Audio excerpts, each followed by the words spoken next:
नमस्कार, मैं doctor Mausi Meena, assistant professor, department of zoology, JDV government girls college Kota. आज हम structure and regulation of genes के बारे में पढ़ेंगे। यह topic BSc part first paper first के यूनिट 4 का है। अब हम यहाँ जीन कॉन्सेप्ट के बारे में देखेंगे कि जीन का क्या कॉन्सेप्ट है। पहले हम देखेंगे कि ये टर्म जो जीन है इसके बारे में सबसे पहले किसने इंट्रोड्यूस किया था? जॉनसन ने 1909 में किया था। इसके बाद में इसको जीन जो वर्ड नाम दिया था वो मेंडल ने दिया था। तो इनके अनुसार क्या होता है कि ये जो क्रोमोसोम का एक बहुत ही छोटा सा पार्ट होता है और उसमें क्या होता है कि संरचनात्मक और क्रियात्मक के लिए कुछ ट्रेड्स डिटरमाइन होता है।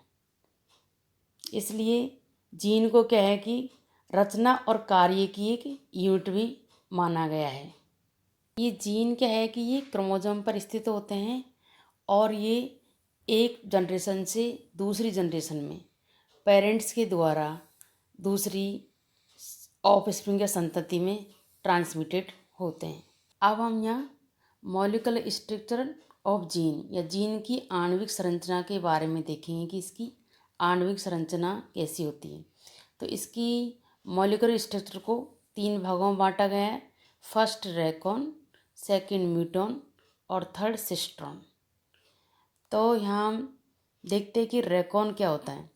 तो जितने भी जो नए संयोजन होते हैं उनको बनाने में जो भी जीन इसके लिए समर्थ होते हैं उनका एक सबसे छोटा से छोटा जो सेगमेंट होता है उसे ही रेकॉन कहते हैं।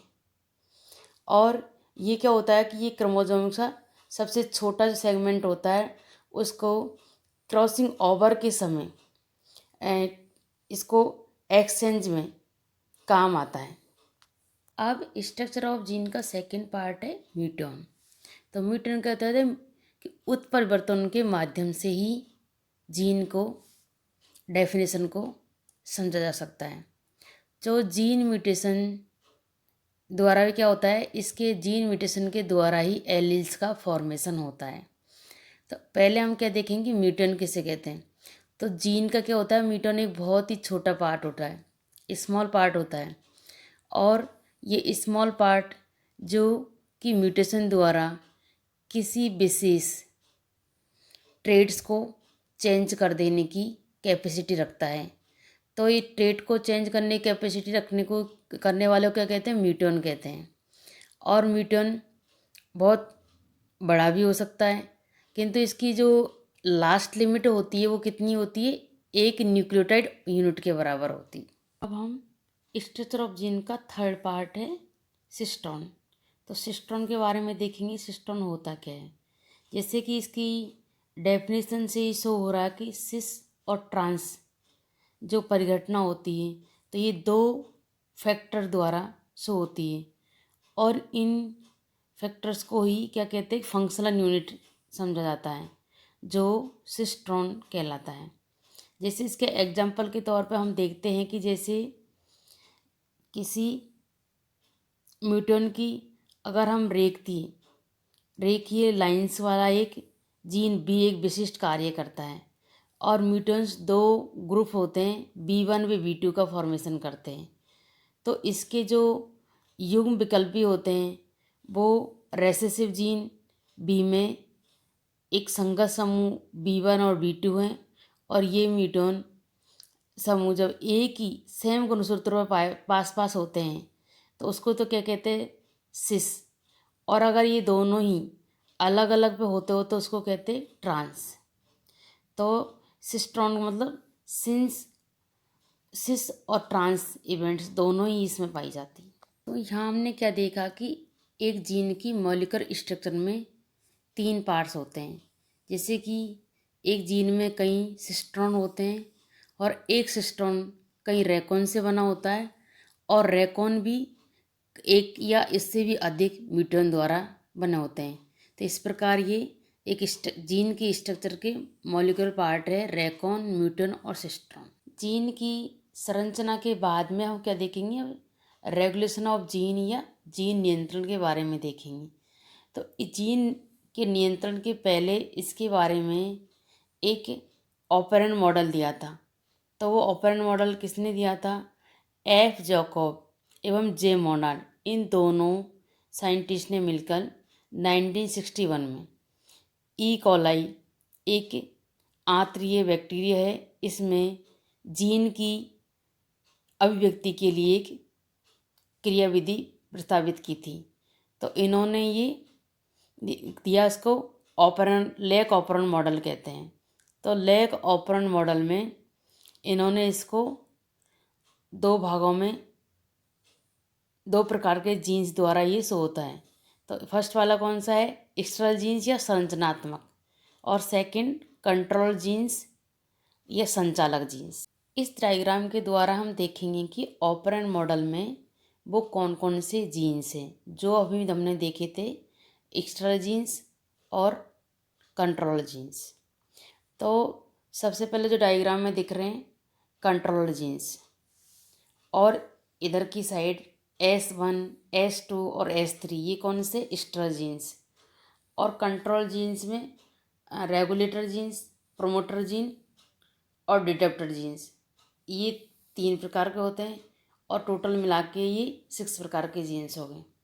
तो ये एक्स्ट्रल जीन्स या संरचनात्मक जीन्स होते हैं, जैसे कि S1, S2 और S3 हैं। तो ये जीन्स होते हैं, वो ये चयापचय जितनी भी एक्टिविटीज़ होती हैं उनके लिए प्रोटीन या एंजाइम सिंथेसिस के लिए ही संकेत इनमें निहित होता है। और ये आगे दूसरे कंट्रोल जीन्स या संचालक जीन्स। तो ये संचालक जीन्स क्या होता है, इनका फंक्शन क्या होता है कि जितने भी जो स्ट्रक्चरल जीन्स होते हैं उनकी जो एक्टिविटीज होती हैं उन पे कंट्रोल रखना ही इनका कार्य है। और ये संचालक जीन भी जैसे यहाँ दिखाई दे रहे हैं कि 3 प्रकार के होते हैं, एक तो नियंत्रक जीन, और दूसरा प्रोमोटर जीन या समर्थक जीन्स, और तीसरा परिचालक या ऑपरेटर जीन। रेगुलेटर जीन्स होते हैं वो क्या करते हैं कि स्ट्रक्चरल जीन की एक्टिविटी को डिप्रेस कर सकते हैं, और जो ऑपरेटर जीन्स होते हैं वो क्या करते हैं कि जितने भी जो स्ट्रक्चरल जीन्स होते हैं उनको ये कंट्रोल करते हैं। अब हम यहाँ मैकेनिज्म ऑफ ऑपरेंट मॉडल, मतलब ऑपरेंट मॉडल की क्रियाविधि के बारे में देखेंगे कि ऑपरेंट मॉडल की क्रियाविधि क्या है। तो यहाँ हम देखते हैं कि ऑपरेंट मॉडल की क्रियाविधि को भी 2 भागों में बांटा गया है। फर्स्ट इंड्यूसिबल और सेकंड रिप्रेसिबल। इंड्यूसिबल मीन्स प्रेरणशील तंत्र और रिप्रेसिबल मीन्स दमनशील तंत्र। इस डायग्राम के द्वारा हम इंड्यूसिबल सिस्टम या प्रेरणशील तंत्र, ऑपरेंट मॉडल का जो प्रेरणशील तंत्र है उसके बारे में देखेंगे, इसका प्रेरणशील तंत्र क्या होता है। तो इसमें देखा था हमने कि ये जो एक्सपेरिमेंट किया था वो ई कॉलाई बैक्टीरिया को लैक्टोज कल्चर मीडियम में रखा गया। तो इसमें क्या हुआ कि जी ई कॉलाई है वो लैक्टोज की अपचयन के लिए जितने भी जो रेडिएशन की आवश्यकता होती है उस स्थिति में लेक ऑपरेंट एक्टिव हो जाता है, और उसमें कल्चर की जो लैक्टोज ई कॉलाई बैक्टीरिया में एंटर करती हैं, और एक प्रेरक मटेरियल्स के रूप में रूपांतरित होकर वो क्या करते हैं कि सदबंधक प्रोटीन से संलग्न हो जाती हैं। और इसके द्वारा क्या होता है कि जितने भी जो सदबंधक पदार्थ हैं वो ऑपरेटर जीन से साथ संलग्न नहीं हो पाता, और इसका ऑपरेटर जो है वो फ्री हो जाता है। तो जो फ्री ऑपरेटर जीन है वो आरएनए पॉलीमरेज को इंड्यूस कर, और जो भी इसका समर्थक जीन से वो जोड़ देता है, और समर्थक जीन क्या होता है वो ट्रांसक्रिप्शन को स्टार्ट कर देता है, और एक्स्ट्रल जीन्स को रेडिएशन बनाने के लिए एमआरएनए को सिंथेसिस करते हैं। जैसा कि यहाँ डायग्राम में दिया गया है। जैसे ये रेगुलेटर जीन है, वो mRNA को वो कर रहे हैं, और प्रोमोटर और ऑपरेटर जीन है वो mRNA, और जो सिंथेसिस जीन है, सारा संरचनात्मक जो जीन है वो mRNA फर्स्ट, mRNA सेकंड और mRNA थर्ड। और या क्या करते हैं, enzyme first A, enzyme B, enzyme सी, और ये लास्ट में लैक्टोज मेटाबॉलिज्म का काम करते हैं। अब हम यहाँ लेक ओपेरन मॉडल का मैकेनिज्म का सेकंड जो टाइप था रिवर्सिबल सिस्टम, उसके बारे में देखेंगे। तो इसके में क्या होता है कि जो ई कॉलाई जो बैक्टीरिया होते हैं उनको लैक्टोज रहित कल्चर में ही रखा जाता है, और इसके लिए रेडिएशन की आवश्यकता भी नहीं होती, क्योंकि लैक्टोज के जो मेटाबॉलिज्म के लिए रेडिएशन की आवश्यकता नहीं होती। तो इस अवस्था में क्या होता है कि लेग ऑपरेंट जो होते हैं वो सदमंथित रहता है, यानी कि वो एक्टिव ही नहीं हो पाता। तो इसके लिए क्या होता है कि जितने भी जो कंट्रोल जीन है वो एक सदमंथक प्रोटीन बनाता है, और वो ऑपरेटर जीन को ट्रांसक्रिप्शन करने से भी रोक देता है। इससे क्या होता है, तो जितने भी जो कंट्रोल जीन है वो mRNA सिंथेसिस नहीं कर पाते, और उससे जितनी भी जो रेडिएशन है उनका अभाव बना रहता है। तो इसलिए इसमें जो एक्टिविटी जो होती है वो रिवर्सिबल कही जाती है, और ये सिस्टम होता है वो रिवर्सिबल सिस्टम कहलाता है। तो लेक ऑपरेंट के ये दोनों सिस्टम, रिवर्सिबल और इंड्यूसर सिस्टम, ये प्रोकैरियोटिक जीवों में ही प्रभावी इफेक्टिव होता है, और यूकेरियोटिक जीवों में ये इफेक्टिव नहीं होता, क्योंकि जो भी यूकेरियोटिक जो होते हैं उनमें 4 जो एक्टिविटीज़ पाई जाती है उनको ये संबंधित करता है ये, या चेंजेस परिवर्तित कर देता है, जैसे रेप्लिकेशन, ट्रांसक्रिप्शन, प्रोसेसिंग और ट्रांसलेशन। इसलिए ये यूकेरियोट में लागू नहीं होता। अब हम यहाँ फंक्शन ऑफ जीन या जीन के कार्य देखेंगे, जीन के कार्य क्या क्या है।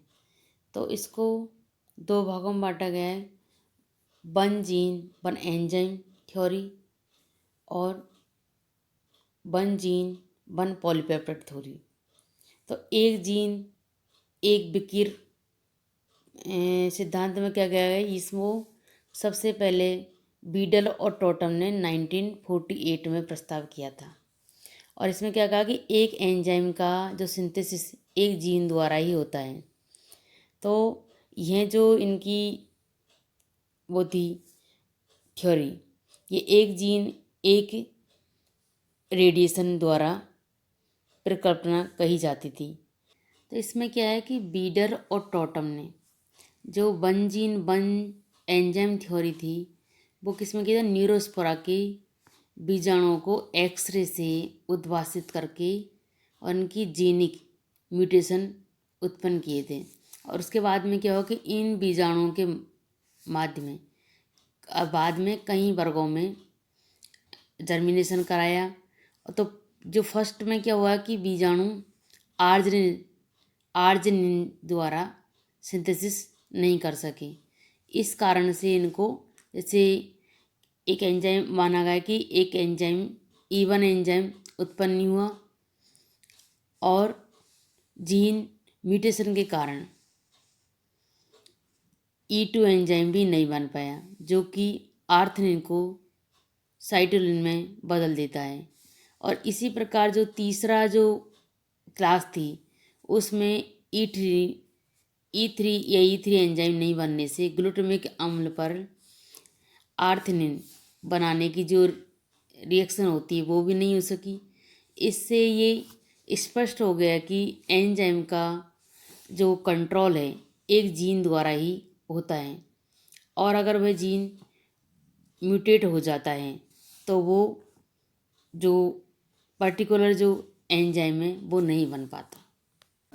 जीन फंक्शन का सेकंड पार्ट है one gene one polypeptide theory. तो यहाँ देखते हैं कि ये प्रोटीन है, उनका सिंथेसिस इनका सिंथेसिस जीन करते हैं, किंतु जो प्रोटीन हो वो एक या एक से अधिक पॉलीपेप्टाइड चेन से बने होते हैं। तो ये देखा कि जो सारे ही पॉलीपेप्टाइड चेन्स होती है वो एक जीन द्वारा सिंथेसिस नहीं होती, बल्कि ये क्या होती है, एक जीन एक ही पॉलीपेप्टाइड श्रृंखला को या चेन को सिंथेसिस करता है। जैसे कि इसके एग्जांपल के तौर पर देते हैं कि हीमोग्लोबिन के ग्लोबिन जो प्रोटीन होते हैं वो 4 पॉलीपेप्टाइड चेन से बना होता है, जिसमें वो क्या होता है, 2 तो अल्फा होते हैं और 2 बीटा चेन्स होती हैं। तो इनके एक्सपेरिमेंट के आधार पर ये शो किया गया कि एक जीन ओनली एक पॉलीपेप्टाइड के सिंथेसिस हेतु ही उत्तरदायी होता है। सभी को धन्यवाद। इस प्रकार आज का हमारा topic gene structure and regulation complete हो गया है।